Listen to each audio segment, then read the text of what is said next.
bonjour tout le monde. Donc, on en est maintenant à notre quatrième Apure Labo, qui est une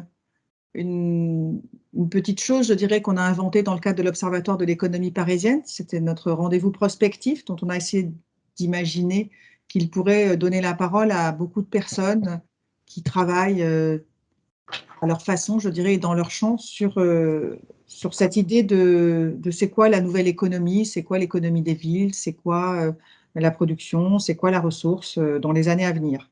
On s'était fixé un horizon plutôt 2040. Donc aujourd'hui, on va parler de l'innovation et territoire, quels impacts. Et pour ça, nous avons des invités que je remercie vraiment de leur présence et d'avoir pris le temps, puisque ces invités ont aussi produit des documents écrits. Donc Loïc Dosser, qui est le directeur général de Paris & Co, et Louise Fourquet, qui est la présidente de Baluchon.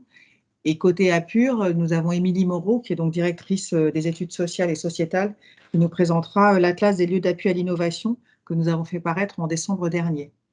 Comme vous le savez, donc on a un premier temps de présentation qui sont assez rapides, entre 7-10 minutes par intervenant. Et puis ensuite, nous aurons un temps d'échange. Et dans les premiers échanges, je solliciterai Nathalie Jacquard, qui est la responsable du développement économique et copilote du catalyseur de l'innovation et de l'entrepreneuriat chez Paul de Paris-Ouest La Défense. Et nous aurons Thomas Anonier, qui est directeur du DevEco pour Reste Ensemble, et puis David Monteau, qui interviendra, qui est le directeur du développement économique à la métropole du Grand Paris. Et Thomas Anonier et David Monteau ont aussi dans leur feuille DevEco les volets attractivité et numérique. Et ensuite, nous aurons des échanges plus libres auxquels je vous invite à participer. Vous avez l'habitude, il y a un chat, vous posez les questions dans le chat et on essaie d'y répondre de la meilleure façon possible. Donc peut-être, Émilie, je te passe la parole tout de suite pour poser le décor. Merci, oui, pour donc présenter en quelques mots l'atlas des lieux d'appui à l'innovation et à l'entrepreneuriat qui a été donc diffusé en fin d'année dernière et qui a pu s'appuyer sur des échanges avec pas mal d'entre vous. Donc, je vous remercie encore pour cela et dire aussi que ce travail a été réalisé par Anne-Marie Villot, qui a pris quelques mois off, donc qui n'est pas là ce matin, mais que je voulais citer quand même. Donc, l'objet de ce travail était de décrire, donc, avec un regard territorial, le paysage de ces lieux à l'échelle de la métropole du Grand Paris. Et donc, cette étude actualise une étude comparable qui avait été réalisée en 2016, ce qui permet d'analyser les évolutions qui sont intervenues ces dernières années. L'objectif de ce travail était donc de répondre à un besoin de connaissances partagées, de mieux comprendre les dynamiques à l'œuvre au travers de nouveaux lieux qui avaient pu être créés, de nouveaux modèles, nouveaux types d'accompagnement et aussi de nouvelles solutions immobilières. Donc l'idée, c'est de pouvoir accompagner notamment les politiques publiques qui se renouvellent actuellement et donc les stratégies qui se mettent en place à différentes échelles en accompagnement de cet écosystème. Donc l'étude, en termes de méthode, s'est appuyée sur un gros travail de recensement des lieux existants, des lieux en projet, et s'est appuyée également sur des entretiens, à la fois avec les services des collectivités, mais aussi avec des porteurs et acteurs de ces lieux. Donc en termes de résultats, ce que l'on peut constater, c'est d'abord l'augmentation très importante du nombre de lieux recensés, donc que l'on voit très facilement à la lecture de ces deux cartes, donc la carte de 2016 à gauche et la carte de 2021 à droite. Donc on avait pu recenser en 2016 250 lieux et il serait de l'ordre de près d'1 millier en 2021, tout type confondu. Donc sachant que en 2021, donc pour cette nouvelle étude, la suivante, on a fait évoluer la typologie des lieux analysés, donc en lien évidemment avec les évolutions qui étaient constatées. Donc, 3 types de lieux différents ont été documentés. D'une part, les incubateurs, accélérateurs pépinières, donc vous savez, qui accompagnent et qui hébergent les entreprises.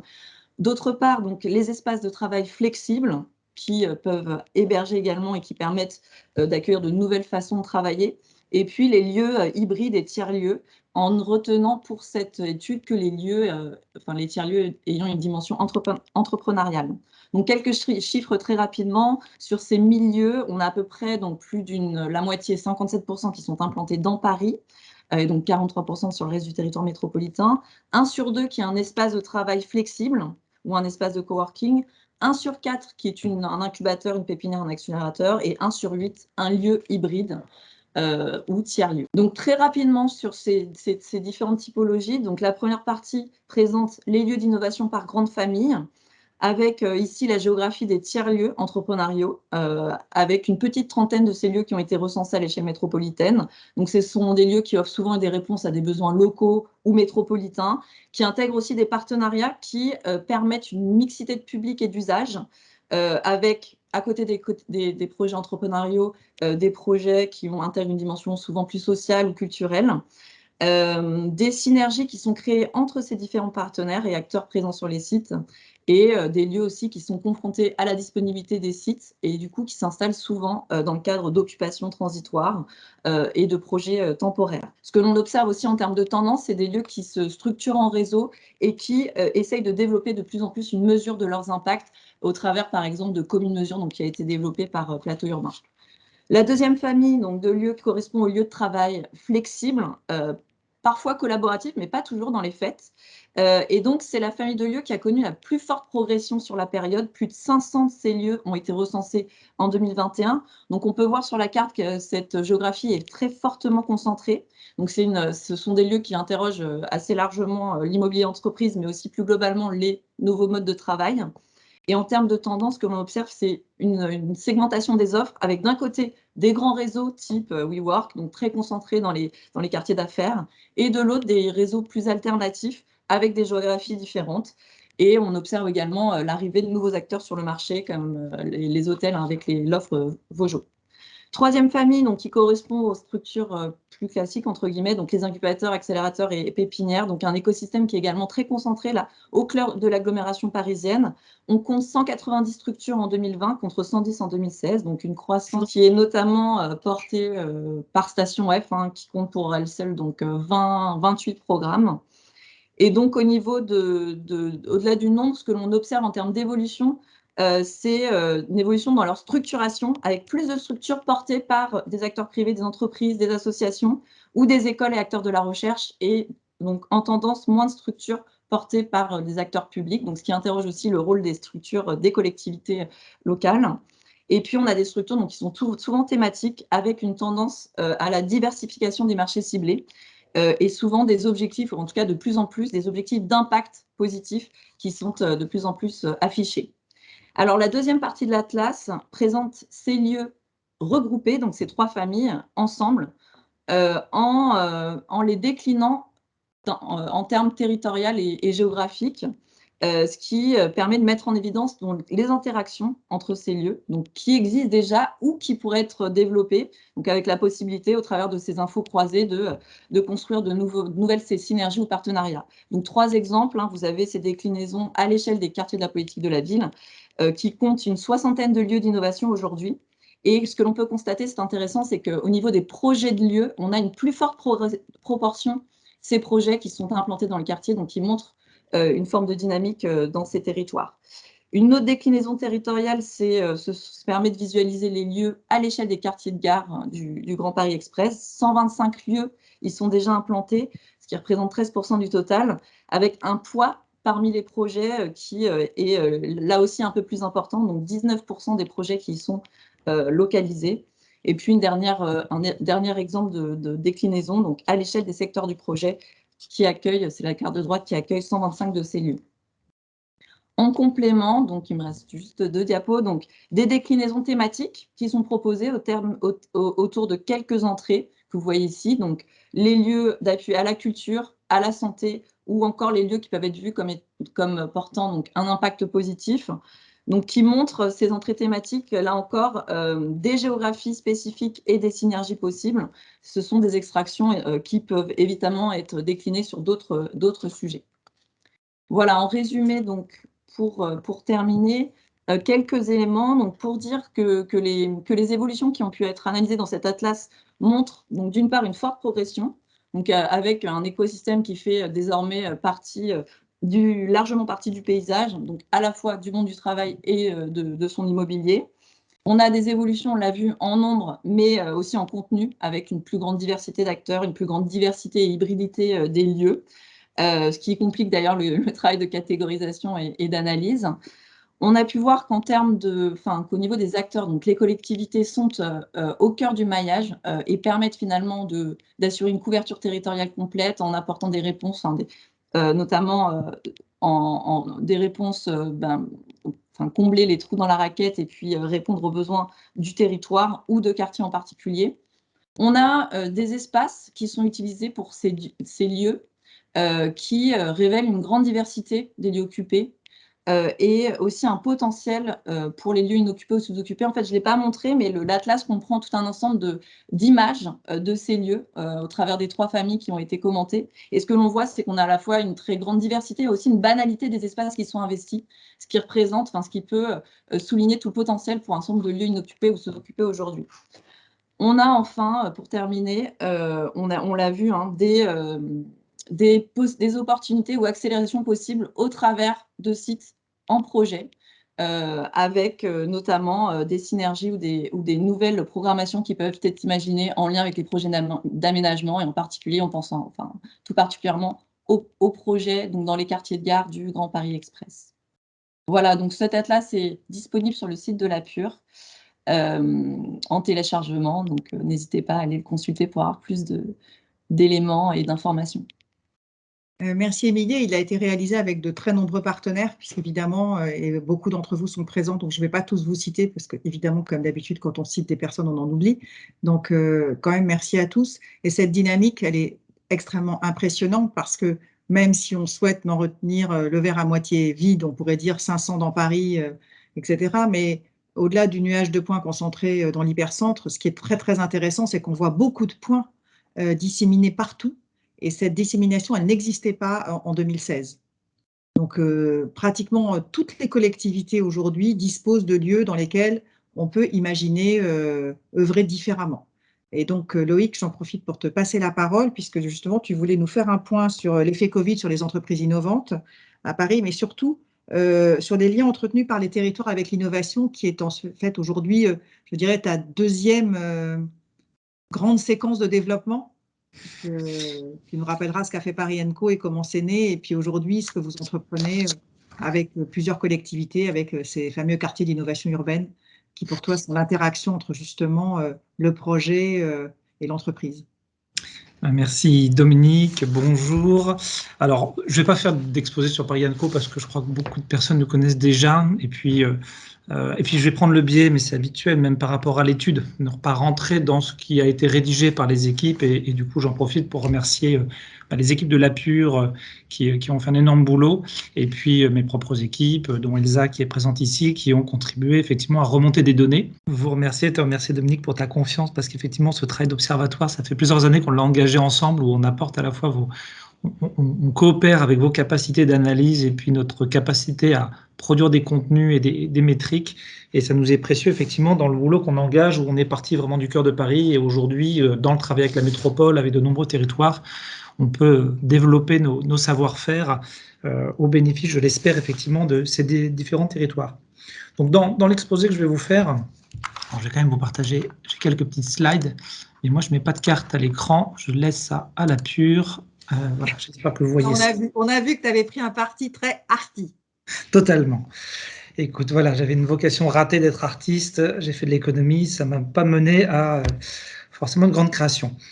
Mais donc, je vais m'attacher vraiment à presque me détacher finalement de l'étude en tant que telle, puisque vous allez être amené à la lire et effectivement, vous verrez ce que nos univers de travail avec les startups ont révélé.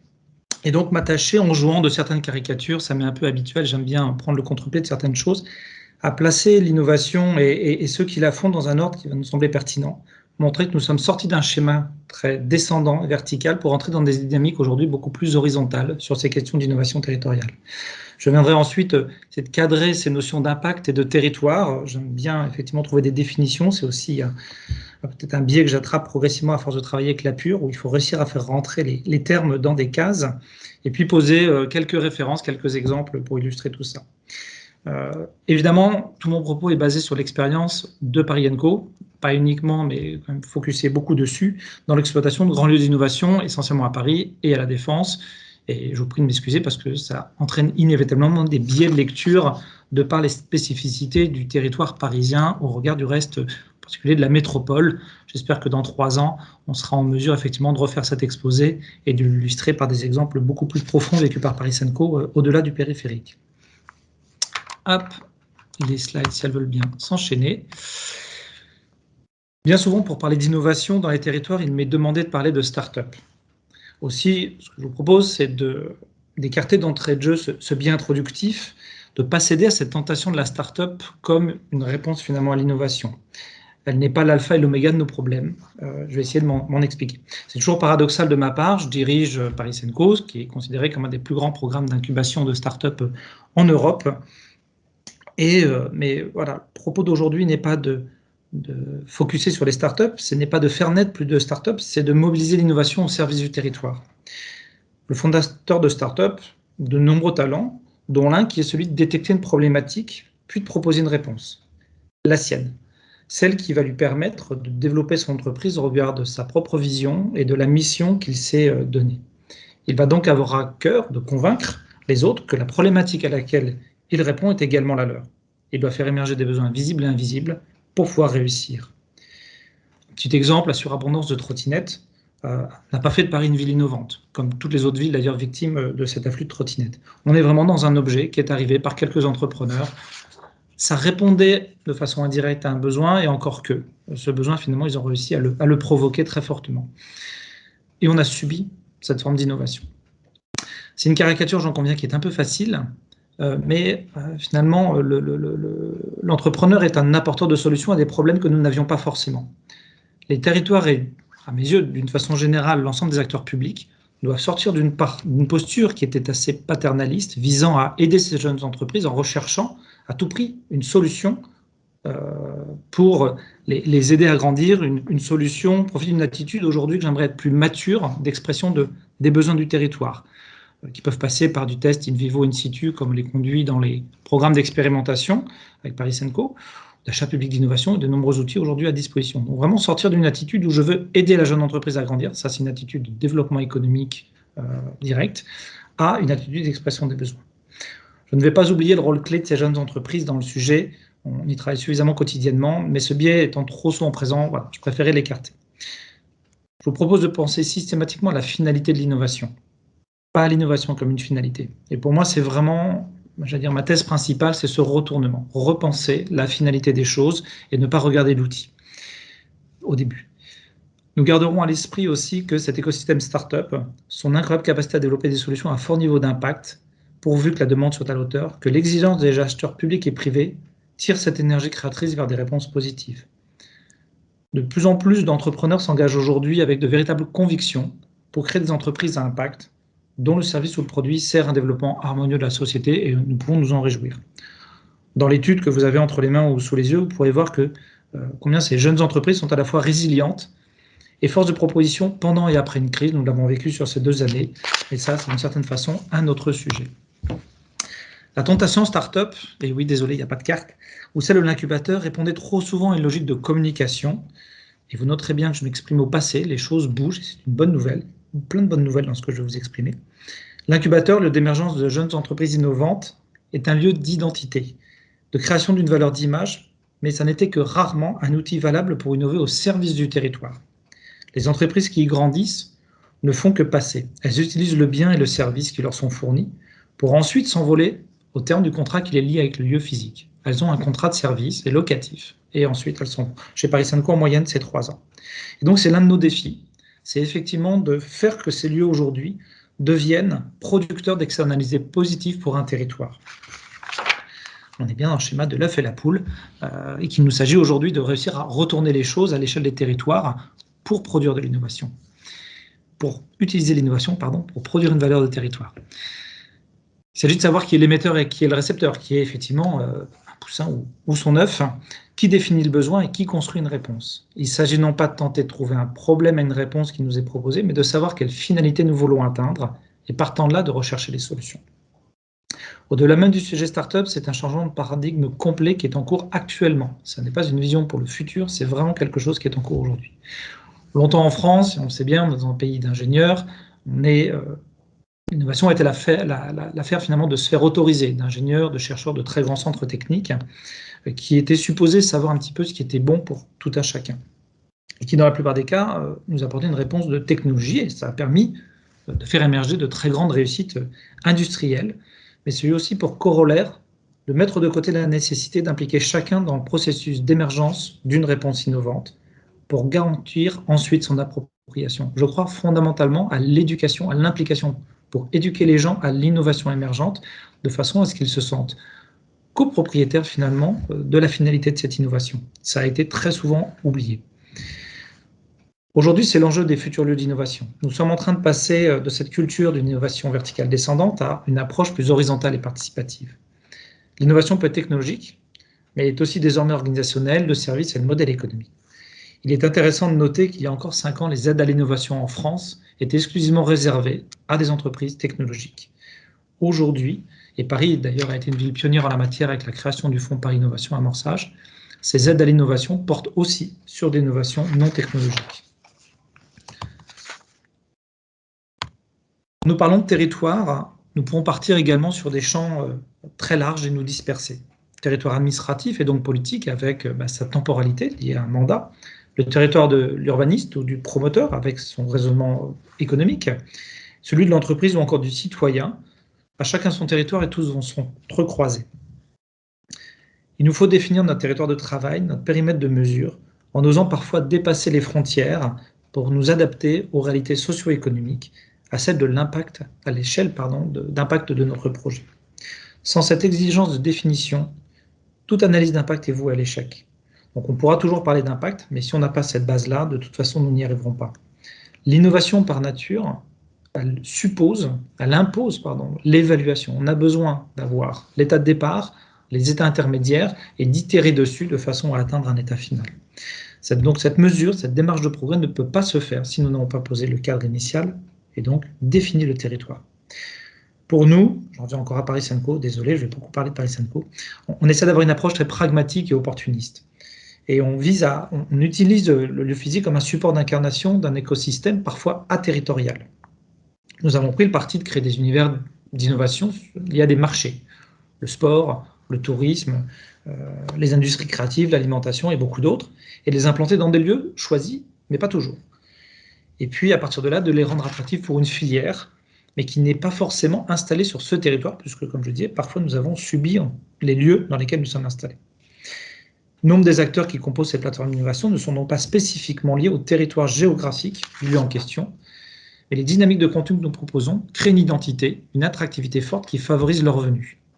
Et nous l'espérons, créant, à partir de là, une valeur supplémentaire. Le lieu devient attractif, et avec cet effet tunnel qu'a une autoroute à travers une région. On va d'un point A à un point B et on ne passe pas effectivement entre les deux. Le cargo, à ce titre-là, dans le 19e, 15 000 m², durant ses premières années, n'a pas eu d'impact sur son territoire. Il n'a pas été dessiné pour ça, il n'est pas ouvert sur l'extérieur, il avait une vocation vraiment d'apporter un service aux startups incubées.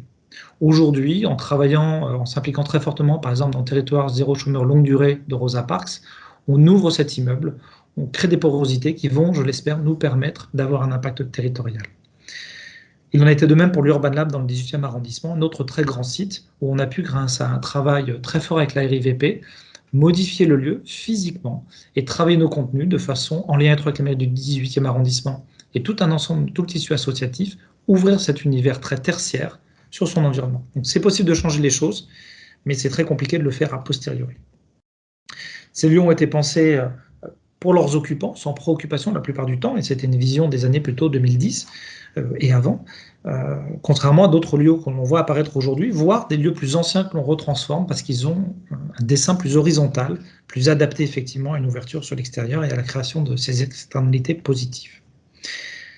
La question de l'impact de ces lieux est également à réponse multiple. Et de la même façon, il est crucial que cette intention soit définie en amont du projet et pleinement assumée. Un lieu d'innovation peut être un outil d'attractivité territoriale, un argument nécessaire. Aujourd'hui, dans les classements internationaux des quartiers d'affaires, la présence d'un incubateur est un critère permettant de gagner des points. Mais c'est devenu finalement une case à cocher. La réflexion ne va pas plus loin que ça et c'en est bien dommage. Dans le travail qu'on a fait, et je pense évidemment aux travaux qu'on conduit avec la Pure, nous cherchons beaucoup plus à comprendre En quoi un lieu impacte son territoire et participe de sa qualité? Donc c'est de la mesure de flux, beaucoup plus que de la mesure de stock que nous devons réussir à faire, et toute la complexité que Émilie évoquait aujourd'hui dans la réinvention finalement de nos outils de mesure de l'impact effectivement de ces lieux d'innovation. En quoi ils génèrent des valeurs mesurables pour ses habitants, ses visiteurs, les gens qui y travaillent? En quoi ils contribuent au mieux-être sociétal par ses apports en lien humain, l'offre de services, les réponses à des défis éducatifs, culturels, sanitaires, environnementaux? En quoi enfin et comment, par ses porosités, il accueille et donne de la valeur à son environnement immédiat? Tout ceci doit aussi être fait avec en tête une logique économique. On bute très souvent dans le montage des programmes. J'ai quelques souvenirs de dossiers Réinventer Paris ou Inventons la métropole, où l'intention devenait de plus en plus sincère de créer des lieux à forte portée d'innovation, mais le modèle économique, à un moment ou à un autre, ne permettait pas d'aller au bout de l'histoire. Et il y a eu un certain nombre d'échecs en la matière. De nombreuses expériences nous ont montré la possibilité d'un usage d'espace jusque-là jugé impropre à de l'immobilier d'entreprise ou à une création de valeur pour le territoire. Les changements en cours pour justement trouver des nouveaux modèles économiques, et dans les modes de consommation avec l'accroissement massif du e-commerce, de l'explosion des dark stores, etc., le développement de l'économie du partage en général permettent aujourd'hui effectivement d'envisager différemment cette approche des lieux de production, d'entreprise, pas seulement de produits. Et l'étude que Émilie présentait à l'instant nous en apporte encore la preuve, c'est-à-dire que de très nombreux lieux qui apparaissent dans cette cartographie sont aujourd'hui dans des approches de repositionnement progressif, voire assez rapide, de surfaces délaissées précédemment, comme les rez-de-chaussée, les pieds d'immeubles, les anciens garages, des entrepôts, autant de zones qui jusque-là étaient estimées comme sans valeur et qui sont perçues, et heureusement, par des promoteurs, par les investisseurs, les acteurs publics et de nombreuses entreprises comme effectivement des atouts. Donc c'est un formidable, pour moi c'est une très bonne nouvelle, c'est un réservoir gigantesque effectivement pour poursuivre nos métiers et contribuer à une logique d'impact pertinente dans un maillage toujours plus fin. Le bâti est une chose et son caractère structurant, fédérateur n'est plus à démontrer. Cependant, et on l'a vraiment éprouvé chez nous, il n'est pas une fin en soi et ne se suffit jamais à lui-même. La création d'un contenant sans réflexion du contenu, comme cela a trop souvent été fait, on crée des IPHE, les incubateurs pépinières hôtels d'entreprise, comme une fin en soi, et dans de nombreux cas un échec dans cette perspective d'impact local. Donc on doit absolument éviter de recommencer ces erreurs-là. Et depuis plusieurs années, et c'est encore une bonne nouvelle, de nombreuses approches ont permis de faire remonter le projet du contenu plus en amont dans la chaîne de production. Nous sommes sollicités très en amont par des opérateurs, des investisseurs, des architectes, dans l'écriture du contenu avant même, enfin pour permettre à l'architecte ou à l'investisseur de définir son contenant. J'ai évoqué les programmes Réinventer Paris et Inventons la métropole. Si leurs premières versions n'ont pas forcément toutes permis d'aboutir à ces projets-là, ça a en tout cas eu un effet déclic. Et on le voit aujourd'hui, on a participé à des consortiums, ça nous permet effectivement de revenir, nous et beaucoup d'autres, je pense à Plateau Urbain, etc., beaucoup plus tôt dans la chaîne de valeur et de contribuer à cette réflexion. Ça doit vraiment être, et je sais qu'il y a beaucoup d'acteurs publics autour de la table, quelque chose pris en considération également par l'investisseur public, par le décideur public, de mettre cette logique d'écriture du contenu le plus en amont possible, définir la finalité de l'objet à créer, de façon à associer les parties prenantes qui seront demain les exploitants de cet ensemble-là. Je passe pour aboutir rapidement, j'avais prévu une petite quinzaine de minutes, je vois que je déborde déjà. Une certitude aujourd'hui, c'est que pour arriver à la bonne échelle, il faut des acteurs intermédiaires capables de supporter des grands lieux dans leur modèle économique et dans ce dialogue avec à la fois d'un côté des grands acteurs publics, des acteurs privés qui sont soucieux de leur équilibre économique, voire de leur rentabilité, et puis un maillage extrêmement fin d'acteurs de plus petite taille qui ne peuvent pas supporter ces grands montages. Donc aujourd'hui, des acteurs, et on le revendique, Paris Co fait partie de ces acteurs intermédiaires non-profit qui favorisent ce dialogue et peuvent concevoir des lieux à la bonne échelle pour qu'il y ait un impact massifié. D'autres le sont, je pense à Signy & Co qui portent des grands équipements et des lieux assez extraordinaires comme la Cité Fertile ou évidemment Plateau Urbain. Donc ce que l'on revendique, c'est dans cette logique d'impact, c'est la remise au cœur du projet d'innovation de l'individu, de l'humain, pour que ça produise effectivement de la valeur, qu'on sorte effectivement de cette logique plus ingénieur, constructeur, pardon pour les architectes, mais sans cette dynamique humaine de proximité, nous n'arriverons pas effectivement à faire émerger des lieux qui impacteront le territoire. Voilà, nous on est ravis, on se réjouit parce qu'on voit vraiment des signaux très forts, on est fortement bousculé sur nos propres modèles. Vous avez là l'image du cargo, c'est un outil extraordinaire, mais c'est pour moi un peu l'outil obsolète aujourd'hui, une page que l'on doit transformer, non pas tourner, transformer pour réussir effectivement à impacter durablement les territoires. Voilà un petit peu ce que je pourrais évoquer sur nos intentions. Je vous remercie de votre attention. Merci beaucoup Loïc. N'hésitez pas à commencer à préparer vos questions. Je voulais dire, c'est toujours un peu... c'est intéressant de voir à quelle vitesse, en tout cas, les points de vue sur les choses changent, parce que quand tu montres le cargo, qui pour tout le monde était vraiment le nec plus ultra, et que tu dis qu'aujourd'hui, on n'offrait plus, c'est vrai, on a quand même encore, je pense, un crédit d'emprunt assez long, collectivement, puisque Oui. c'est quand même financé par la collectivité. Donc ça, je pense qu'avec David Monton, on en parlera un peu, parce que tout ça, c'est une chaîne de valeur très vertueuse, mais à un moment, on se demande qui finance, parce qu'il faut toujours des impulsions financières.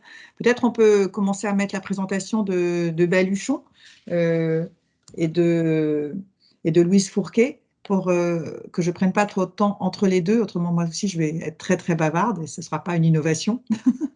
Donc, je vous laisse la parole tout de suite, Louise, pour une approche sans doute d'inspiration assez différente. Mais tout ça va se rejoindre bientôt quand on fera l'échange avec nos invités.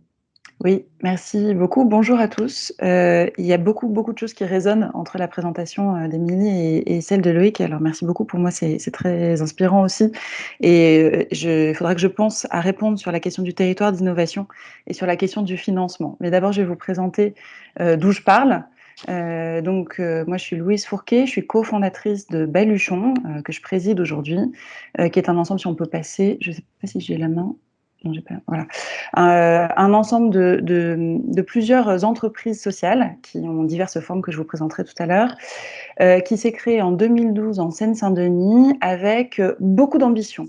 Donc, le projet Baluchon, ce sont, pour résumer, 3 ambitions qui coexistent. La première, c'est de créer des opportunités d'emploi pour des personnes en difficulté. La deuxième, c'est de favoriser l'accès du plus grand nombre à une alimentation bonne, saine et juste. Et la troisième, c'est de contribuer au développement des quartiers défavorisés, des quartiers populaires, des quartiers en transition. Donc, beaucoup d'ambition et finalement un projet qui est avant tout politique et social. Ce projet, si on peut passer la slide, il s'est créé d'abord sous forme associative en 2012. C'est l'association, les activités portées par l'association, vous les voyez en rose là sur cette slide. L'association, elle a défini ce triple projet et elle a choisi comme premier levier pour le concrétiser celui de l'insertion par l'activité économique. Et donc, l'association a porté la préfiguration d'une première entreprise d'insertion par l'activité économique, donc agréée par l'État pour assurer ce travail de retour à l'emploi, accompagnement, formation de chômeurs longue durée, de diverses personnes en difficulté d'accès à l'emploi classique. Et donc, on a créé en 2014 une entreprise d'insertion qui commercialise des services traiteurs, plateaux repas et restauration d'entreprise. Dans une cité de Seine-Saint-Denis, dans un quartier en profond renouvellement urbain où se trouvait une ancienne cuisine centrale désaffectée qui ne servait plus depuis plus de 12 ans.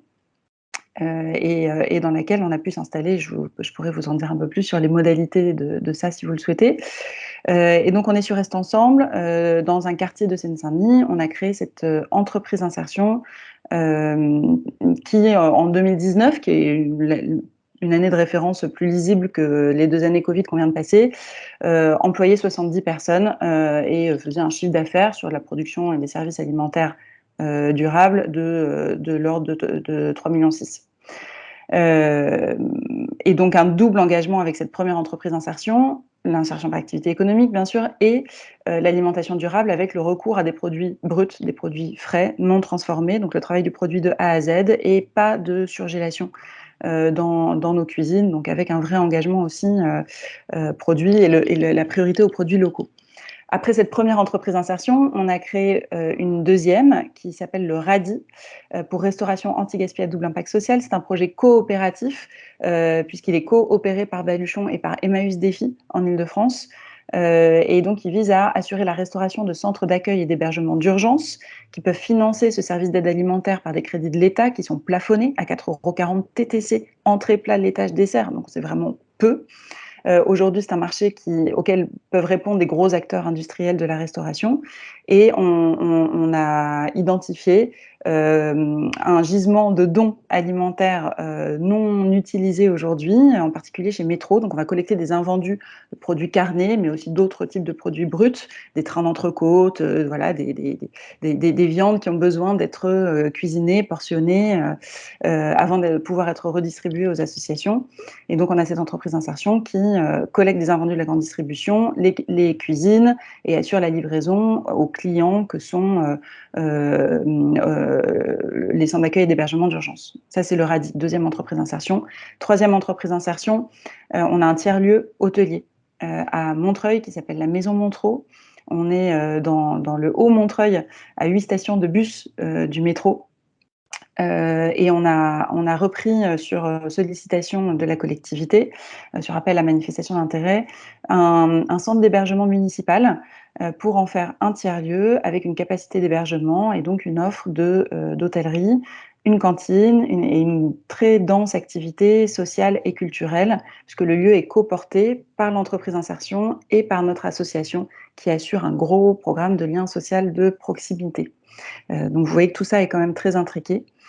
Et nous avons une structure de mutualisation de fonctions support et de développement sur des sujets de filière alimentaire durable et solidaire, qui a coporté avec l'association l'essaimage de certaines de ces solutions, leur adaptation à des besoins locaux ailleurs qu'en Seine-Saint-Denis et particulièrement à Lille, où nous avons démarré des activités cet été.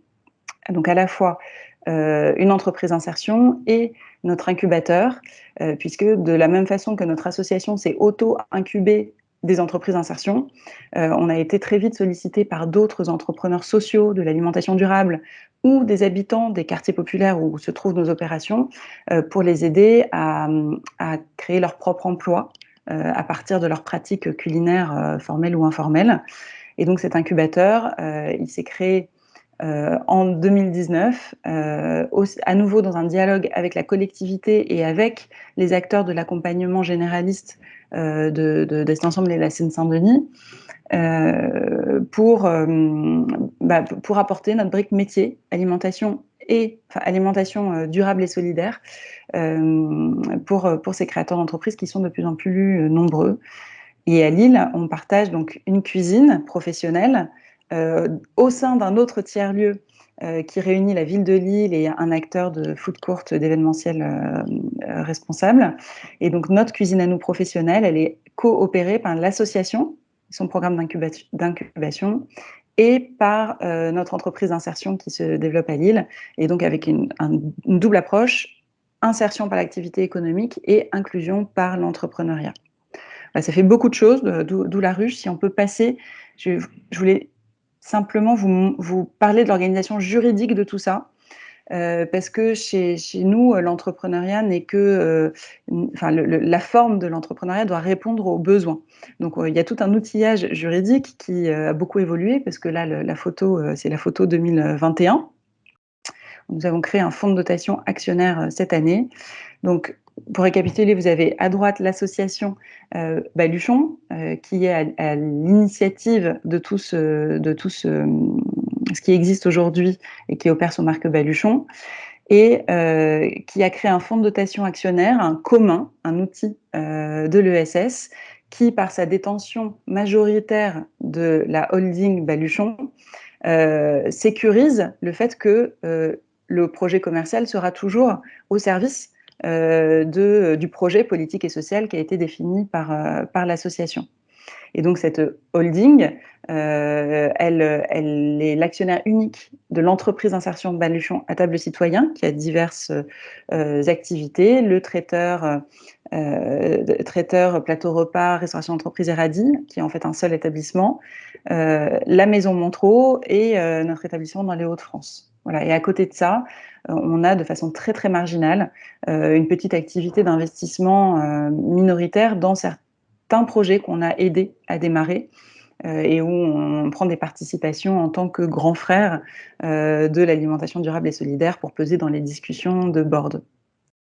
Voilà, je pense que l'organisation juridique n'est pas le sujet, mais je voulais vous montrer que l'activité et l'organisation juridique ne sont pas transparentes et que la forme de l'entreprise sociale peut aussi être un sujet d'innovation et évoluer dans le temps au service du projet économique et social. Je ne sais plus ce que j'ai après. C'était la dernière, mais Ah, c'était la dernière, je d'accord. voulais réagir sur territoire d'innovation et financement. Oui, alors peut-être on peut revenir juste à la précédente pour l'avoir sous les yeux. Territoire d'innovation, nous on a défini justement il y a quelques temps, on s'est beaucoup confronté à des retours comme « mais vous faites beaucoup trop de trucs chez Baluchon ». On comprend rien. Et même au sein de notre CA, il y a souvent des échanges entre « mais Baluchon, c'est d'abord l'alimentation durable ». Non, l'alimentation, c'est d'abord l'insertion par activité économique. Non, Baluchon, c'est d'abord l'innovation sociale au service des territoires.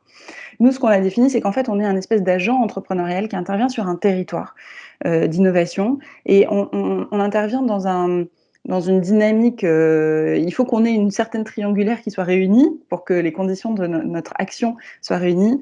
D'abord, un besoin social peu ou insuffisamment pourvu. Ensuite, une dynamique de marché existante. En l'occurrence, on n'aurait rien pu faire s'il n'y avait pas eu une demande forte sur l'alimentation durable ou des perspectives intéressantes sur l'hôtellerie, par exemple, dans le cadre des Jeux Olympiques en Seine-Saint-Denis.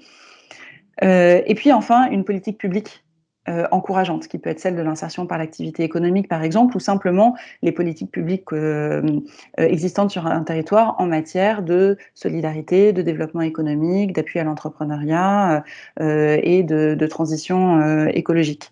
Et donc, quand on a ces trois éléments-là, sont le contexte qui nous permet, nous, d'intervenir avec voilà, cette agence entrepreneuriale qui va produire des services et des solutions. Et ces services et des solutions qui peuvent évoluer dans le temps selon les besoins, ou selon la politique publique, ou selon la dynamique de marché. Je pourrais vous en donner des exemples si vous le souhaitez tout à l'heure, par exemple avec les tout récents pivots que nous impose la crise sanitaire sur la base de nos activités très événementielles. Eh bien, écoute, merci beaucoup. Donc, je pense que là, tout le monde devrait commencer à avoir des questions. En tout cas, moi, j'en ai plein. Je vais quand même demander des réactions immédiates. Je dirais à 3 personnes avec lesquelles on a pu échanger au préalable en leur montrant un peu ce travail. Parce que, comme vous l'avez vu dans l'étude de la PUR et dans cette étude, on l'a présentée à plusieurs élus. Et on voit bien que ces acteurs qui viennent se glisser dans un bâti, comme disait Loïc, qui n'a plus besoin d'être aussi différent, on va dire, que ce que proposait le cargo.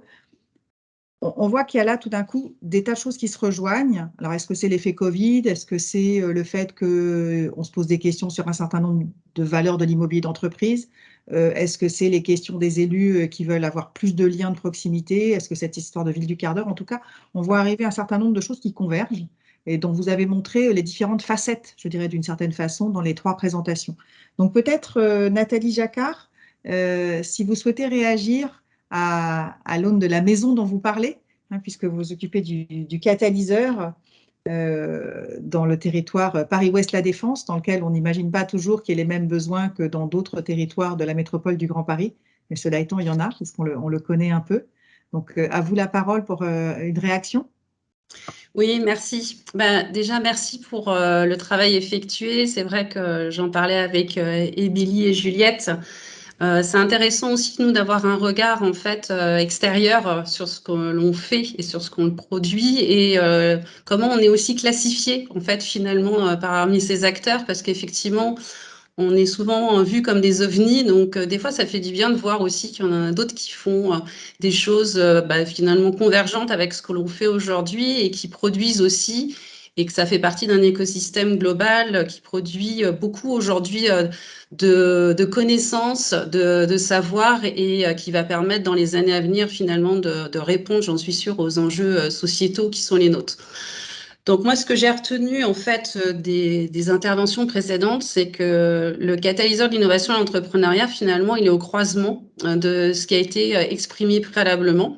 Si je reprends quelques mots-clés, on m'a parlé d'horizontalité. Ça, je pense que c'est un axe très important dans notre manière de voir les choses. Participatif, collaboratif. L'expression des besoins. Alors ça, je pense que c'est essentiel. Si on ne parle pas des besoins, des usages, aujourd'hui, on fait des lieux en fait qui ne répondent pas aux besoins des usagers, donc problématique parce que dans le temps, ça devient complexe. Alors qu'on dit toujours qu'une association c'est un projet et elle n'est pas forcément faite pour durer dans très longtemps et que ça peut être l'objet de quelques années, mais pour autant, lorsque l'on investit dans un lieu de ce type, bien évidemment, on attend quand même que ça réponde à des actions concrètes et à des besoins exprimés. Une finalité aussi, ça m'a semblé un mot-clé vraiment important. Et un mot que j'aime beaucoup, c'est l'entrepreneur territorial. Parce que là, du coup, ça associe bien les enjeux d'entrepreneuriat, de territoire et associé à l'innovation. Ce que je voulais dire, c'est qu'effectivement, le catalyseur, comme son nom l'indique, c'est la catalyse de l'ensemble des partenaires du territoire Paris-Ouest La Défense. Alors, je ne rentrerai pas dans le détail de l'histoire de Paris-Ouest La Défense et du catalyseur, mais en tout cas, ce qui est intéressant, effectivement, c'est que c'est parti d'un besoin territorial. C'est-à-dire que je suis tout à fait d'accord sur le fait que le mot territoire, c'est un peu comme développement durable ou comme d'autres termes, on y met un peu tout dedans et n'importe quoi. L'objectif aujourd'hui, c'était de définir ce qu'on entendait par territoire. Alors, ce qu'on entend par territoire sur les aspects développement économique et innovation, parce que je pense qu'effectivement, c'est important quand on associe développement économique et innovation, on n'a pas la même perception du territoire. C'est qu'on ne peut pas faire de l'innovation sans des acteurs publics mais privés. Donc c'est un mixte en fait d'ensemble d'acteurs. Et donc, bien sûr que la collectivité seule ne peut pas dans son coin répondre à l'ensemble des enjeux que porte l'innovation et le développement économique. Donc déjà, comme je dis, il faut ouvrir ses chakras et faire comprendre qu'on ne va pas rester dans l'entre-soi et que c'est important effectivement de travailler avec les acteurs publics et privés à l'échelle d'un territoire. Donc pour notre territoire, effectivement, il y a une étude de préfiguration en fait très tôt, en 2016-2017, où la volonté politique a été d'aller voir les grands groupes dans un premier temps de la défense, parce que c'était effectivement là où il y avait un enjeu d'attractivité, de développement économique et d'innovation, mais pas que. On le verra dans un deuxième temps, l'échelle territoriale, finalement, s'est élargie après à l'ensemble des 11 villes du territoire, parce que ce qui est important aussi, c'est d'avoir des zones denses économiques, mais aussi d'avoir plus de diffus. Et c'est là aussi où les entrepreneurs s'installent, s'implantent. Et c'est là où justement le match se fait entre des TPE, PME et des grands groupes et des académiques et j'en passe et des meilleurs. Donc en fait, nous, la problématique sur le territoire Paris-Ouest La Défense, elle était qu'on avait un foisonnement d'initiatives et qu'en fait, finalement, on ne voyait plus du tout ce qui était fait sur ce territoire. Ce qui était problématique, puisqu'il y avait des gens qui pouvaient travailler on va dire, à 2 bâtiments et ne pas se connaître, alors qu'ils produisaient des choses extraordinaires. Et on avait effectivement tout un écosystème en fait d'entreprises innovantes, j'appelle plutôt ça des entreprises innovantes, de nouvelles solutions, qui produisaient aussi, mais chacun un peu dans son coin. Donc finalement, l'objectif, ça a été vraiment de les faire se connaître. Et ça a été un gros travail, en fait, comme la PUR pour le recensement des tiers-lieux. Nous, ça a été un recensement de ce type, en fait, sur le territoire Paris-Ouest La Défense, puisque l'enjeu n'était pas, en fait, de produire ce qui était déjà fait par ailleurs, mais bien, du coup, de capitaliser, en fait, l'existant et surtout de permettre, en fait, de créer des interconnexions entre les acteurs. Donc, ce qui n'est pas forcément simple, parce que ça ne se fait pas de manière d'un claquement de doigts. Donc, effectivement, il y a des ingénieurs, il y a des développeurs, il y a des aménageurs qui ne se comprennent pas forcément toujours. Il y en a qui créent de la construction du bâtiment, d'autres qui sont là en train de dire oui mais les usages, vous ne prenez pas en compte les usages, enfin bon. Donc il y a toute cette réflexion effectivement qu'il faut mettre en œuvre. Donc pour ce faire, en fait, on s'est fait aider et appuyer dans la méthodologie par Impulse Partner. Je crois qu'Arnaud est là dans les participants, qui nous ont permis du coup de structurer en fait une méthodologie et de définir finalement quel type de lieu on voulait mettre en place. Ce lieu, on ne savait pas du tout ce que ça pouvait être au départ, et comme dirait le président Jacques Ossowski, au départ on voulait l'appeler cluster, heureusement qu'on a changé de nom et qu'on l'a appelé catalyseur. Donc ce qui fait que le catalyseur a été lancé en avril 2019, effectivement avec des partenaires publics-privés, et ça a été la première étape en fait d'une construction collaborative sur le territoire. Aujourd'hui, rapidement, l'offre de service s'est construite. Donc, elle s'est construite toujours. Alors, je suis tout à fait d'accord, du coup, avec ce qui a été dit préalablement. C'est qu'il faut qu'elle se construise au regard des besoins du territoire. Donc, on ne va pas se dire, tiens, j'ai un ressenti aujourd'hui, tiens, ça a l'air super sympa de faire ça. Non, on va voir les acteurs. Alors, comme je dis, ça prend toujours un peu de temps. Hein, on a toujours l'impression que ça démarre avec un peu de lenteur parce qu'on va voir tous les partenaires, on croise, on traduit, parce qu'on a un gros rôle de traducteur et de facilitateur. Et donc, ça permet finalement de faire prendre la mayonnaise. Et là, on voit les enjeux croisés, communs, qui peuvent exister sur un territoire. Et effectivement, on ne se contente pas de ces enjeux croisés. On va regarder aussi si le modèle économique derrière tient, le modèle juridique, parce que je ne vous parle pas de tout ce qui est à partie juridique dans les acteurs publics, collectivités, c'est d'un complexe quand même. Il faut s'adapter avec les services juridiques, on ne parle pas d'achat d'innovation et compagnie, on ira encore un peu plus loin.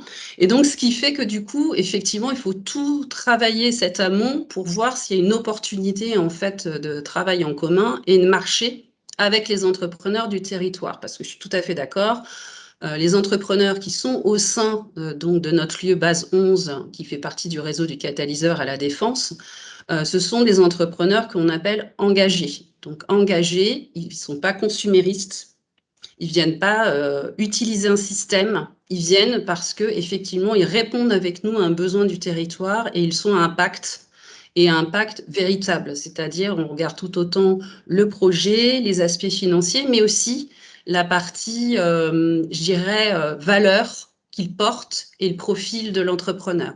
Donc tout ça… excusez-moi, d'en Oui. base, par exemple, vous auriez un exemple d'un entrepreneur engagé à la Défense? Oui, alors ça paraît toujours bizarre, un entrepreneur engagé à la Défense, je vous l'accorde. Ça me fait pas à relever. Je pense que Non, Louise… alors ce qu'il faut savoir, c'est qu'aujourd'hui, on n'est pas que sur un sourcing d'entreprise sur la défense, hein, on n'est pas dans l'entre-soi encore. Donc en fait, ce sont des entrepreneurs qui viennent à base 11 et qui sont des entrepreneurs engagés sur l'ensemble du territoire, ou même voire plus largement. L'objectif d'un entrepreneur engagé, en fait, on en a dans tous les systèmes aujourd'hui en fait qui ont du sens pour le territoire. On a par exemple une entreprise qui a commencé à créer en fait du partage de livres, tout simplement. Donc du coup, dans un objectif d'utiliser moins de papier, de faire de l'échange et du lien social. Donc, on a des partenaires aussi qui travaillent sur des aspects avec EDF. On est sur la réflexion d'intermédiation de compétences. Donc, comment mettre en fait de la compétence de grands groupes au bénéfice de TPE-PME, non pas d'associations, dans le cadre justement de la relance économique. Un vrai lien, quoi. Un vrai lien. Donc, il y a vraiment, en fait, c'est une réflexion de part et d'autre de je veux apporter ça, j'ai besoin de ça, comment on peut faire pour agir ensemble. Donc voilà, c'est vraiment l'enjeu. Et quand on parle d'entrepreneur territorial, le grand groupe finalement se positionne aussi comme un entrepreneur finalement quand il vient. C'est ça aussi l'enjeu, c'est que tout le monde se positionne au même niveau. Donc on arrive à ce sujet d'horizontalité qui est important ici. Il n'y a pas de grand groupe, de TPE, PME, d'associations, d'académiques, d'élus. Tout le monde parle au même niveau. Et c'est ça qui est important. Donc c'est un lieu vraiment de neutralité, de tiers de confiance qui permet… Voilà. Je vous remercie. Peut-être qu'on aura l'occasion d'y revenir, sauf si vous avez encore quelque chose à ajouter, Nathalie. Je voulais juste remercier quand même du coup David Monteau parce qu'il va falloir que je vous quitte dans quelques minutes, avec lequel on travaille sur un programme de pilotes innovants en lien avec Innover dans la ville. On débute ce programme qui met une mise en relation entre des villes, des entreprises innovantes et des grands groupes. Donc, je le remercie parce que le Fonds métropolitain d'innovation numérique a permis de financer 50% du projet et l'accompagnement d'Impulse sur les entreprises. Donc, merci David. Je termine sur cette. Moi aussi, je parle beaucoup, hein, Dominique, hein, donc il faut me couper. Non, mais il n'y a pas de problème. Donc, je vais passer tout de suite la parole à David parce que je vois que Thomas Anonier a été obligé de s'absenter quelques minutes et il a une position assez différente il dit qu'en fait, toute cette innovation, peu d'effet d'emploi sur les habitants, peu d'effet sur la localisation des entreprises. Alors peut-être, David, puisque tu es là et qu'en plus tu es félicité, tu arrives sur un tapis rouge. Hein, merci beaucoup, Nathalie. Je pense qu'on va venir vous interviewer parce que, comme vous le savez, on travaille avec Paris La Défense et on pose quelques jalons. Donc, vous m'avez titillé. Donc, je pense que je vais venir vous solliciter votre bavardage intelligent et engagé. Donc, avec plaisir. Merci encore. Donc, David, on ne te présente plus, mais peut-être quand même un peu, mais je pense que tout le monde te connaît. Tu es directeur du développement économique, de l'attractivité et du numérique à la métropole du Grand Paris. Et donc, cette première réaction sur, en fait, soutien aux entreprises, soutien aux projets, soutien aux territoires, parce que oui, on peut aider les territoires, oui, on peut aider localement, et en même temps, on a besoin de créer des entreprises, des emplois, de la valeur. Donc, comment tu traces le chemin dans tout ça, au regard de tout ce qu'on a dit là et les réactions par rapport à Louise, Loïc et la présentation d'Émilie, bien sûr. Sans être bavard, c'est ça. OK. Sans être bavard, mais tu n'es pas bavard.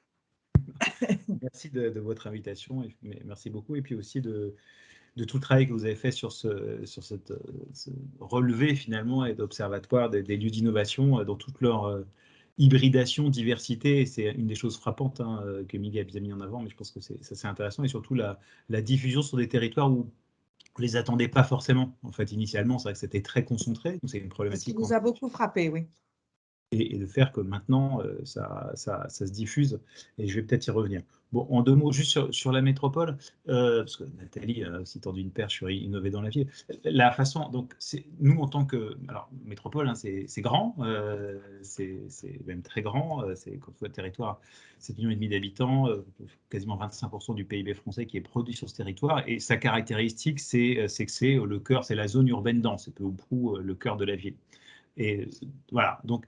Et finalement, nous, la manière, alors pour une collectivité comme nous, hein, dont on aborde le problème, c'est comment l'innovation est au service de la transformation du territoire, qui nous est cette zone urbaine. Et donc finalement, c'est de se dire, le territoire métropolitain, composé de 131 communes, 12 établissements publics territoriaux, eh bien, est exposé et fait face à des enjeux de transformation extrêmement forts, en particulier évidemment la transition écologique, mais aussi la transition numérique, et en particulier comment cette transition numérique elle est appropriée par les habitants, et tous les habitants dans toute leur diversité.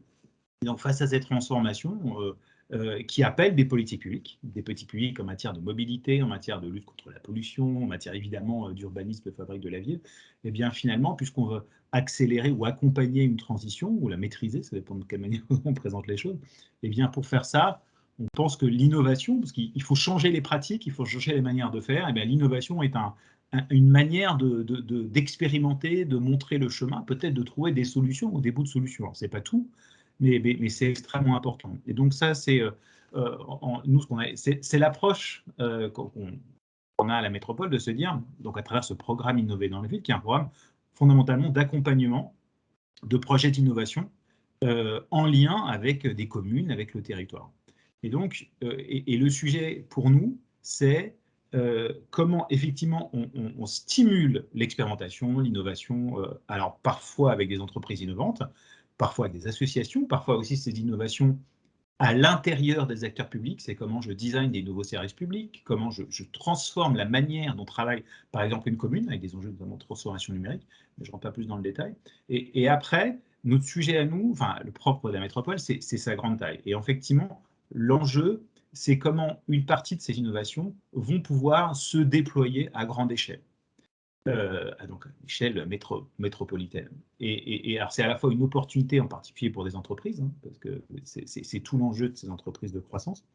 Et l'innovation, évidemment, elle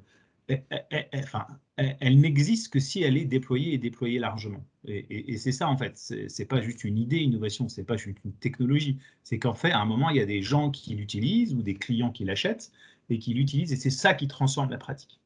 Et donc voilà, nous on a un programme, je ne vais pas rentrer plus dans le détail, mais qui est vraiment autour de ça, de l'innovation dans la ville. Évidemment, on s'appuie sur beaucoup de partenaires, dont un partenaire très important qui est ici, merci Loïc, évidemment, avec lequel on travaille de manière très approfondie et sans doute encore plus à l'avenir, pour faire ces projets autour de l'innovation urbaine, alors au sens très large, hein, au sens très large. Après, donc, bon, ça c'est le côté impact sur le territoire. Donc c'est, voilà. Après, il y a une autre chose peut-être aussi, une autre approche complémentaire qui est importante, me semble-t-il, pour l'innovation, c'est, je dirais, plus une approche de développement économique. C'est-à-dire, aujourd'hui, on a basculé dans une économie d'innovation, et les derniers chiffres montraient qu'en France, les startups, c'est pas 1,5 million d'emplois, quelque chose comme ça, hein, avec évidemment un niveau de création d'emplois net qui est extrêmement fort. Par rapport à l'ensemble, c'est normal, c'est par définition ces entreprises de croissance, donc quand elles croissent, eh bien, elles créent beaucoup d'emplois. Mais finalement, et la question, c'est quelle est la place de cette dynamique d'innovation dans la ville et quel est l'impact. Et c'était intéressant, effectivement, je reviens aussi sur ce qu'a dit Loïc sur le cargo, on se pose la question aussi aujourd'hui, ces lieux, comment ils s'insèrent dans la ville et dans le territoire dans lequel ils sont. Et ça, c'est intéressant parce qu'il y a aussi une chose, je pense, c'est que tous ces lieux d'innovation, ils ont, enfin, et la manière dont en particulier les startups ont organisé leur manière de travailler, finalement, a diffusé dans l'économie.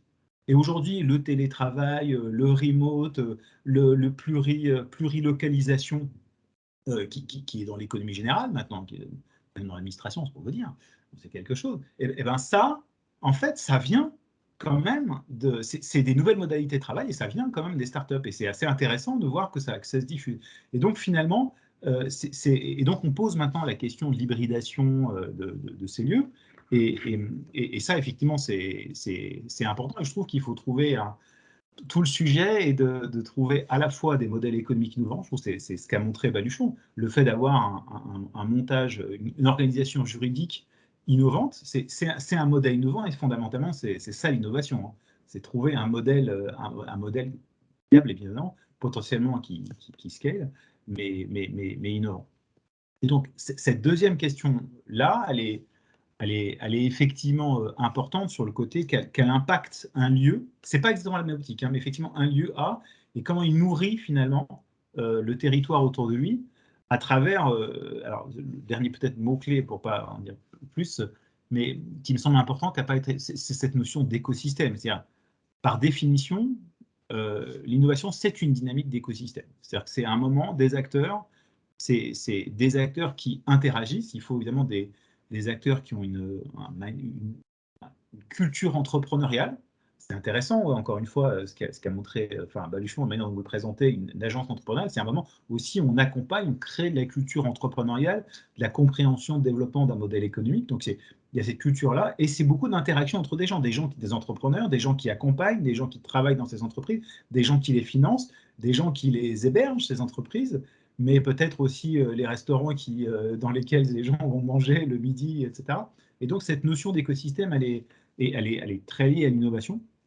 Et je trouve que c'est ça, peut-être pour finir là-dessus, c'est à mon avis une piste pour aller plus loin. C'est-à-dire qu'il y a une vraie diffusion des lieux d'innovation dans des tas de parties du territoire, mais c'est pour aller plus loin et pour qu'on renforce l'impact territorial, une des pistes peut-être, c'est de renforcer justement cette dynamique d'écosystème. C'est-à-dire, pour moi, l'enjeu à l'échelle de la métropole, théorique, mais c'est comment on fait pour que quelqu'un qui veut créer une entreprise, ou qui soit sur le territoire, qui soit du côté de la Défense ou qui soit dans le sud du Val-de-Marne, eh bien, comment il a accès aux mêmes ressources, même pas, en tout cas au même niveau de ressources pour se développer. Et ça veut dire effectivement un lieu, ça veut dire de l'accès à du financement, ça veut dire de l'accès à de l'accompagnement, peut-être une capacité à attirer des talents. Et donc, on est aussi dans l'immatériel. Et je pense que c'est ça qui est aussi important. Comment il a accès à un pool de mentors, d'entrepreneurs qui vont l'aider à. Et cette dynamique-là, je pense, voilà, c'est juste pour ouvrir une piste sur cette question de l'impact. Je pense qu'au-delà, et ça se pense avec les lieux aussi, le fait que les lieux s'ouvrent et que ça soit des lieux attractifs, ça c'est très important, et ben ça va dans ce sens-là. Donc c'est cette notion d'écosystème, elle est encore plus intensifiée, l'effet de réseau finalement, au service des entrepreneurs. Merci beaucoup. Merci beaucoup, David. Et je reviendrai juste sur les lieux, parce que c'est vrai qu'Émilie n'a pas montré les photos, mais on est allé en photographier des dizaines. Et en fin de compte, l'architecture n'a strictement aucune importance et ces lieux de soutien à l'innovation et à l'entrepreneuriat, en fait, s'installent dans du délaissé foncier d'une certaine façon, qui est de l'immobilier déjà bâti, mais plus utilisé. Et Dieu sait si on a aujourd'hui des immeubles qui vont se retrouver déclassés et qui vont pouvoir retrouver une deuxième vie dans ça. Je retiens quand même quelque chose sur lequel on a beaucoup travaillé, je ne l'avais jamais entendu exprimer comme ça va me permettre de passer la parole à Thomas Annonier, qui est, on a beaucoup parlé du rééquilibrage territorial en pensant on va mettre des mètres carrés tous les mêmes partout. On sait bien que ça ne va pas fonctionner et donc aujourd'hui, nous, on parle beaucoup de l'égalité de l'offre de l'accès aux services. C'est-à-dire que chaque citoyen de la métropole, où qu'il soit, ait la même qualité de service. Et à ce moment-là, on peut effectivement accepter de prendre le métro, qui sera, on aura des nouveaux moyens de transport plus confortables et plus efficaces, et qui permettra d'aller à des lieux de travail avec en plus des rythmes souvent devenus différents. Et là, toi, tu rajoutes pour les entrepreneurs l'accès aux mêmes ressources. Et donc, je trouve que c'est une brique complémentaire qu'on n'avait jamais exprimée comme ça et qu'on va rajouter dans la galaxie de l'écosystème métropolitain. Et donc, Thomas, qu'est-ce que ça vous inspire, vous qui dites que, en fin de compte, vous dites l'innovation pure, ça n'a pas d'effet sur le territoire, sur les habitants. Les entrepreneurs, ils vont plutôt aller là où ils ont des racines, ce qui est pas du tout, ce qui Oui, bonjour. paraît assez normal. Donc, je vous passe la parole. Bonjour Et à tous. ensuite, Je travaille pour Est Ensemble, donc, qui est un territoire de Seine-Saint-Denis. je laisse vous présenter, Thomas, parce que je n'ai pas eu le temps de le faire là. Oui, direction de l'économie, Est Ensemble, en Seine-Saint-Denis. Merci. Juste pour relativiser quand même, moi, j'ai aucun doute sur l'intérêt de l'innovation pure, de l'innovation pour l'innovation à l'échelle d'une économie, pour sa compétitivité, sa résilience, mais j'ai plus de doutes sur l'intérêt pour un territoire de travailler l'innovation pour l'innovation pure. Et c'est vrai qu'on constate que souvent dans nos lieux d'innovation, les entreprises innovantes sont assez volatiles. Elles sont, comme il a été dit par Loïc et d'autres, très aterritoriales. Et finalement, c'est peut-être plus les opportunités immobilières ou le lieu de vie, les projets de vie des entrepreneurs qui décident un petit peu de leur lieu d'implantation et de leur parcours résidentiel. J'ai vraiment bu les paroles de Loïc et des autres intervenants. Je pense qu'on n'aurait pas entendu un tel discours, effectivement, de la part de Paris & Co il y a quelques années. Et je suis convaincu donc de cette nécessité pour les territoires de travailler l'innovation plutôt par le biais des besoins et des objectifs qu'ils se donnent. Voilà.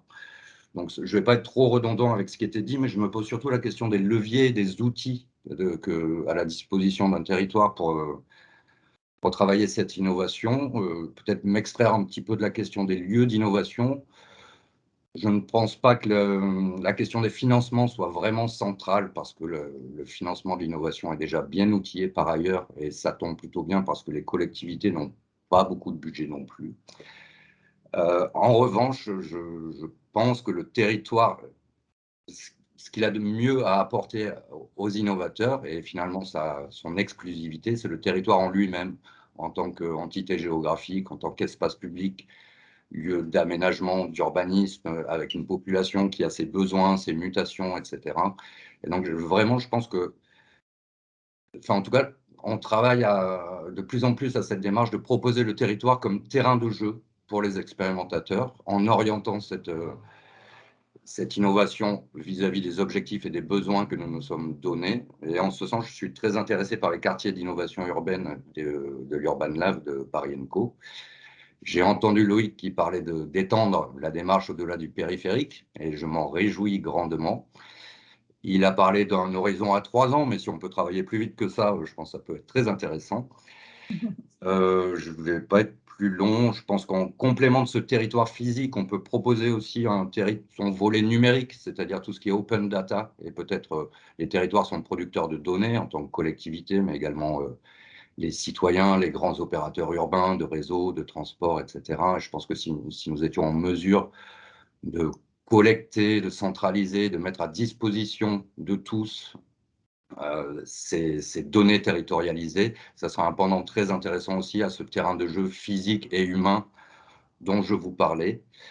Et enfin, comme levier que j'ai pu identifier et qui apparaissent dans la note que vous nous avez transmise, qui est le levier de la commande publique en particulier innovante, je pense que c'est effectivement un levier très intéressant qui rencontre malheureusement, ou de façon, enfin malheureusement, c'est de façon certainement assez compréhensible, mais un certain nombre de freins, que ce soit dans la façon dont les enjeux d'innovation sont partagés dans les services, la culture également de nos services achats, qui sont souvent rattachés plutôt à des services juridiques, plutôt qu'à des services, on va dire, achats, entendu au sens de l'opérationnalité, en disant qu'on est plus frileux plutôt qu'innovant.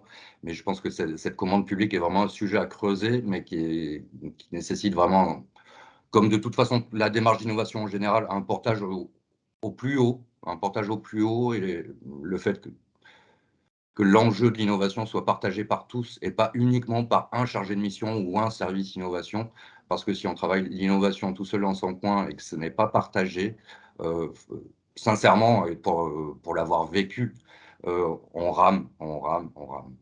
Voilà globalement ce que je peux dire. Sinon, j'avais un certain nombre de points, mais vraiment c'est très redondant. Et j'ai bu les paroles, de Loïc Dosseur sans aucune flagornerie, mais vraiment, je ne manquerai pas, nous ne manquerons pas, et c'est ensemble, de revenir vers Paris & Co pour parler d'innovation urbaine au-delà du périphérique et d'innovation utile socialement et environnementalement. Merci. Merci beaucoup et merci pour Loïc. C'est vrai que Paris & Co n'aurait pas dit la même chose il y a 15 ans, mais les questions se posaient sans doute différemment. Je pense que vous avez raison quand vous dites que le rôle de territoire ne peut pas soutenir l'innovation pure, et pour autant, il avait bien fallu envoyer un signal il y a 15 ans pour que tout d'un coup, le monde des startups se dise qu'ils avaient aussi possibilité d'être dans un territoire qui leur paraissait inaccessible, aussi parce que les prix de l'immobilier étaient très élevés, qui n'avaient pas de lieu où atterrir. Donc aujourd'hui, on n'est pas tout à fait dans la même situation, et c'est là où on voit que l'écosystème commence à s'installer, comme disait David. Je ne sais pas si Louise ou Loïc, vous voulez réagir, et puis nos invités, donc vous êtes nombreux, je ne suis pas capable d'en sélectionner, donc n'hésitez pas, si vous levez la petite main, je pense que tout le monde sait faire ça, c'est notre innovation citoyenne, on sait lever les petites mains, mais voilà, si vous souhaitez réagir. Loïc, Louise, je ne sais pas si…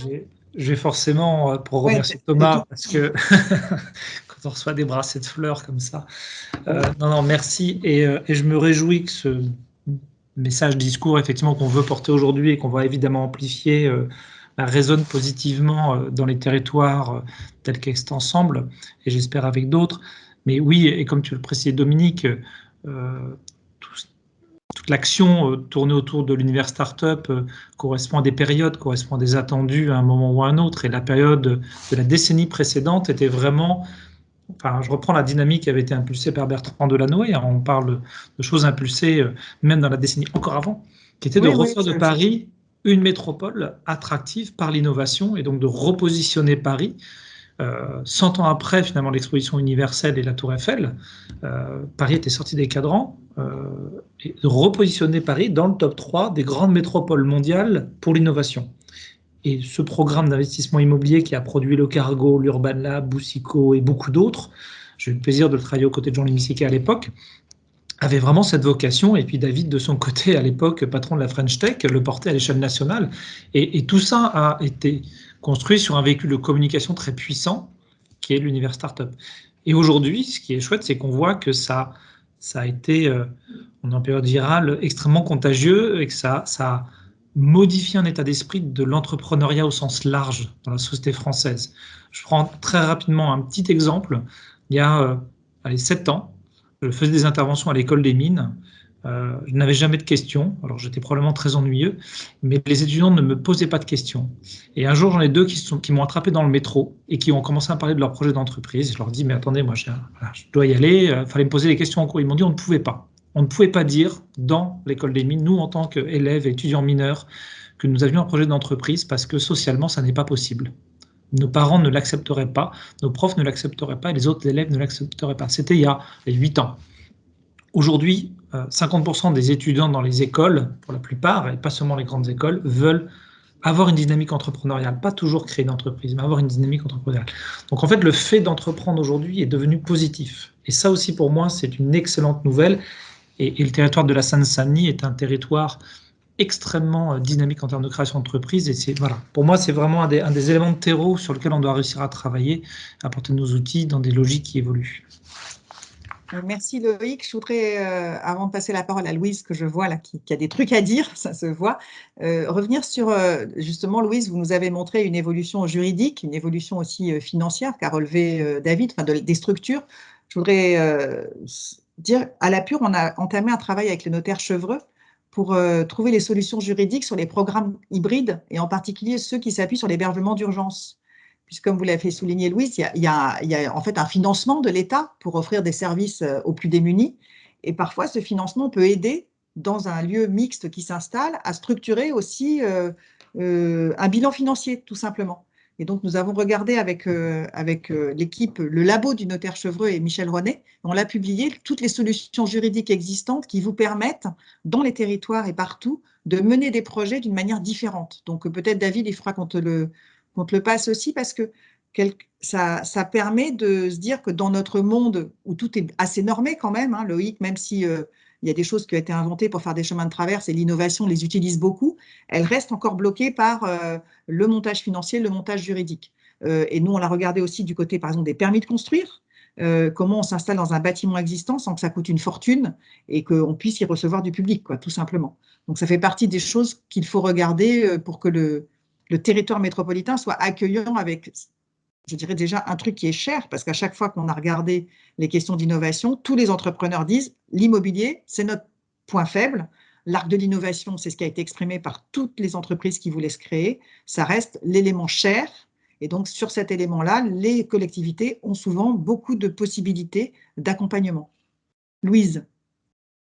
Il y aurait matière à débattre encore, je pense, pendant quelques jours, mais sur l'hébergement d'urgence, façon de réinventer l'utilité territoriale aussi, de réinventer le projet social et de réorganiser des activités aussi économiques autour de ça.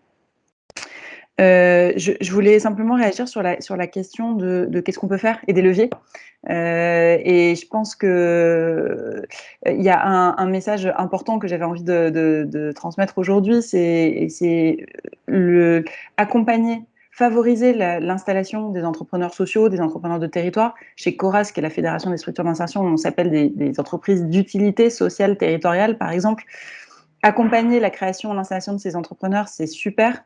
Mais je pense qu'il faut aussi penser à entretenir un dialogue constructif, un dialogue même informel avec ces entrepreneurs et un dialogue direct, en fait, au niveau politique, d'échanger avec nous qui sommes des entrepreneurs de terrain. Alors, entrepreneurs, y compris associatifs, hein, l'entreprise n'est pas seulement n'est pas une forme commerciale. Je suis assez d'accord, c'est un état d'esprit. Chez BGE, ils disent les entreprenants, quelle que soit la forme juridique, mais d'avoir des échanges directs avec ces entrepreneurs sociaux, territoriaux, qui, je vous ai présenté certaines de nos activités, on est dans nos opérations, dans nos développements, dans cette espèce d'identification un peu constante de besoins, d'opportunités et de réponses possibles, mais du coup tout ça donne beaucoup de matière à penser aussi, notre action, notre territoire, la façon d'agir. Et c'est des choses qu'on ne va pas pouvoir transformer en action publique, disons sous la forme politique. Certains d'entre nous, hein, puisque l'ancien président de Baluchon, pour le coup, est passé de l'autre côté et s'est fait élire à la mairie de la ville où on s'est installé sur Reste Ensemble. Mais voilà, les entrepreneurs sociaux sont motivés par une action politique, souvent territoriale, pas toujours. Et on a aussi des choses à partager. et voilà, des besoins et des solutions à remonter et de matière à nourrir la réflexion des différentes structures administratives de chacun de ces territoires dont on parle. Thomas, ça vous inspire ce que vient de dire Louise ou David? Je ne sais pas si vous voulez réagir. Non, enfin, en tout cas, je partage complètement et je sais que pour parler de dialogue serré et étroit, je pense que Louise connaît bien certains de mes collègues, en particulier ma collègue en charge de l'ESS. J'ai d'ailleurs vu votre carte de vœux sur son bureau hier, ce qui est bien signe de relation personnalisée, on va dire, mais je pense qu'on est bien conscient de ce dialogue nécessaire. C'est important, hein. Sachant qu'on est tous très sollicités aussi, on est dans un monde très bouillonnant. C'est pas toujours facile de hiérarchiser dans les dialogues différents. J'ai juste pas mal de sujets, juste pour donner des exemples très concrets. Moi, je suis confrontée au quotidien à des sujets, par exemple, des freins réglementaires ou des enjeux justement de financement, d'accompagner la transition. On est sur l'alimentation durable, on parle de système alimentaire, donc forcément les territoires ne sont pas des territoires administratifs, hein, on ne peut pas parler de communes ou de PT, c'est forcément au moins régional un système alimentaire. On identifie plein de blocages, de leviers, d'opportunités, de retours d'expérience. Bon, c'est des choses qu'on peut transmettre comme ça, mais après, quand on me dit c'est super intéressant, fais-moi une note, bah non, en fait, je peux pas. J'ai pas la ressource dans mon entreprise pour avoir quelqu'un qui fasse ça toute la journée. Donc, c'est pas notre job. Nous, notre job, voilà, la mission, elle est cadrée au départ. Et donc, c'est bien aussi qu'on puisse transmettre ça et puis s'appuyer sur des gens qui vont déployer. Nous, on va vous aider, et puis je pense qu'avec la métropole, on va peut-être aussi nourrir un peu ça. Ça me paraîtrait une bonne idée, comme on a pu le faire pour l'hébergement hybride, parce qu'en fait, on l'a fait solliciter par exactement ce que vous venez de dire, Louise, par Plateau Urbain, par Aurore, disant, nous, on n'a pas le temps, est-ce que vous pouvez le faire? Et donc, on l'a fait. David. Et ensuite, je conclurai.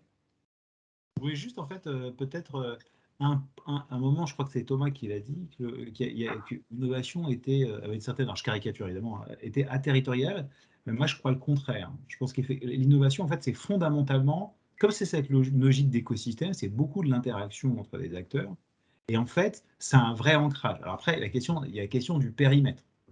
Je pense qu'en fait, la qualité ou la capacité qu'a un territoire à générer de l'innovation, dimension à travers des startups ou des entreprises de l'ESS, ou d'innovation d'utilité ou des associations, et ben, je pense que c'est beaucoup lié à la concentration finalement de ressources d'accompagnement qu'on trouve localement. C'est vraiment lié à l'accès qu'on a. Et on va voir, pour moi, c'est à peu près clair que l'impact, par exemple, de Baluchon à Montreuil, en fait, dans la durée, il va y avoir des générations d'entrepreneurs, et ça crée parce qu'il y a de l'accompagnement, il y a de la culture partagée, il y a des entrepreneurs qui ont développé des entreprises, et finalement, qui vont en nourrir d'autres. Et c'est cette dynamique-là qui est importante. Alors, donc je pense que en fait, la dimension territoriale est quand même forte. Après, et c'est pour ça qu'il faut renforcer ces ressources et mieux les distribuer sur le territoire. Ça, je pense que c'est absolument clair. Et puis après, c'est vrai que par définition, alors en tout cas, si on prend les startups, elles vont là où elles trouvent ces ressources, où elles trouvent leurs clients aussi accessoirement. La question évidemment du coût de l'immobilier dans ses coûts de fonctionnement, en particulier à Paris, est quand même, effectivement, c'est une préoccupation importante, y compris des investisseurs d'ailleurs. Mais après, je pense que quand même, c'est pas parce qu'une entreprise naît à Romainville, parce qu'on va citer Romainville, elle peut après, dans ses déploiements, s'installer ailleurs, mais je pense que après, si c'est un succès, si elle se déploie, il y a quand même des retours assez souvent, par aussi l'attachement des entrepreneurs à leur territoire, des retours qui se font. Donc il ne faut pas forcément avoir une approche captive à court terme de cette innovation, mais il faut plutôt, me semble-t-il, l'encourager, et c'est par cette dynamique et ce foisonnement qu'il y aura des retours pour le territoire. Voilà. Et après, par ailleurs, il faut des vraies actions publiques de rééquilibrage territorial, on essaye de faire, pour encore une fois, ce que j'ai essayé d'appeler renforcer l'accès finalement à ces ressources de croissance et d'innovation. Voilà. Donc je pense qu'il y a une vraie dimension territoriale en fait importante de l'innovation. Eh bien, écoutez, merci beaucoup. On va vous laisser continuer votre dialogue avec Thomas. Je pense que vous aurez beaucoup d'occasions. Merci à Loïc, à Louise, à Nathalie, Thomas, David, et merci à Juliette d'avoir préparé tout ça, et Émilie, bien sûr. Et puis, donc, je vous donne rendez-vous pour le prochain Apure Labo, où là, l'ambition est terrible, puisque nous allons discuter sur le financement de la ville à horizon 2040, avec évidemment un travail d'Isabelle Barraud-Serfati, mais aussi France Urbaine, Grand Paris Aménagement et la direction des finances de la ville de Paris. Donc, je pense que ce sera un moment intéressant, puisque le sujet du financement des villes est une énorme question aujourd'hui, au regard de ces mutations justement que nous évoquons depuis 1 heure et demie. Donc merci à tous ceux qui nous ont écoutés. Tout ça va être mis en ligne et puis n'hésitez pas à nous faire des remarques en disant c'est trop long, c'est pas là, voilà. Enfin bref, on peut tout entendre et on a bien noté, Louise, qu'il fallait vous aider pour faire état des bonnes pratiques et des innovations à l'intérieur même des systèmes et on va regarder ça avec David Monteau. Voilà, bonne journée à tous et à bientôt.